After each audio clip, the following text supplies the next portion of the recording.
cheap pound kind of store somewhere, and we want them to look a little bit more rustic and less plasticky.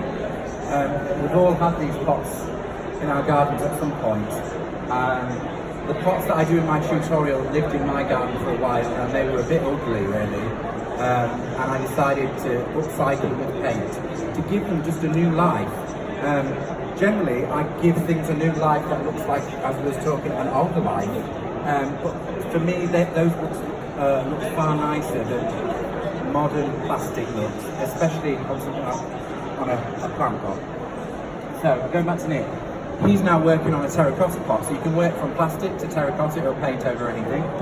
And he's just doing, you're not using so much on that layer, are you? There's a little bit left in this. So there's a little bit of a texturizing paste inside the paint.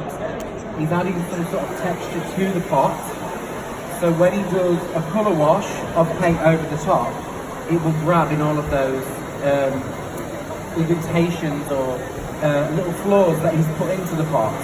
The pot may have, because it's a real pot, it may be been potted by somebody, it may have a little natural flaw, or that little rim, that lip around it, which we like those things, because when you do the colour wash, which you might see on here, you can see that the paint's kind of grab to those areas.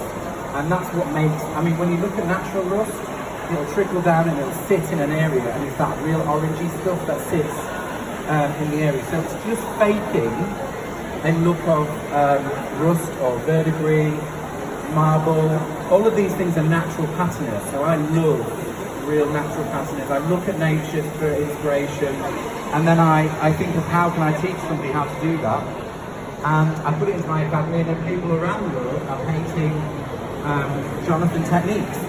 So anybody want to learn more, like I say, come up to the front, grab a card. We're also in the U6, new vintage. You can see some of the painted patterns in there. Everything just about is painted.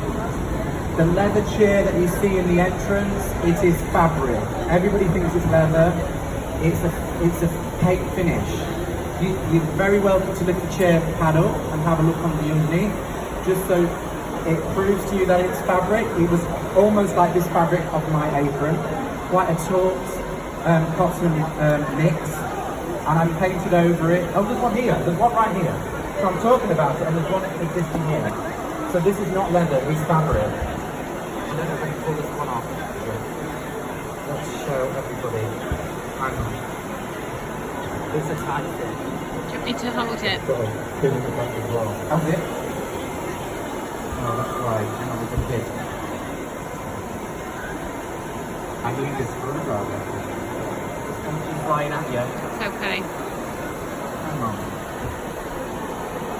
What have we got now? You can handle it as well. I need to leverage it. That's it. Oh, this is tight. There we go. There's a pin. So you may see some of the original fabric. If I get close, it was like underneath here. It was like a stripe. It was like a Regency stripe, and it literally was like this fabric, a cotton mix. You can see around the edges, and the rest of it is all paint. So that was. There's a whole process to it.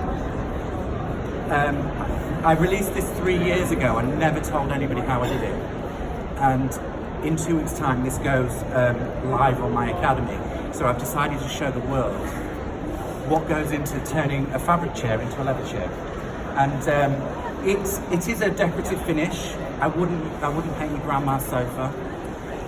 It's all to do with the upholstery, how firm the upholstery is, to how well it survives. If anyone wants to feel it, you can feel it. It has got a durability. It has got spring in it, so it can be sat on. My chair was done 3 years ago. It's lived in a bathroom, and it's lived in quite a moist environment, and it's had clothes chucked on it. It's had me sitting on it, putting my socks on, and it has cracked on the corners a little bit. And what I did about 6 months ago, I applied more dark wax to it, and it even looks better than when it did when I started it, because old leather looks better when it's cracky. So it's an interesting thing, an interesting concept, but if you go into the academy, you'll learn an awful lot more than just painting fabric. There's several people in it. He's going for it. Nick's one of my students, but he was an awesome painter before he even met me on the online company. He's now an Sloan stockist. He supplies a furniture shop, New Vintage, in Battersea. He's done amazing things with paint. He's a really, really clever man.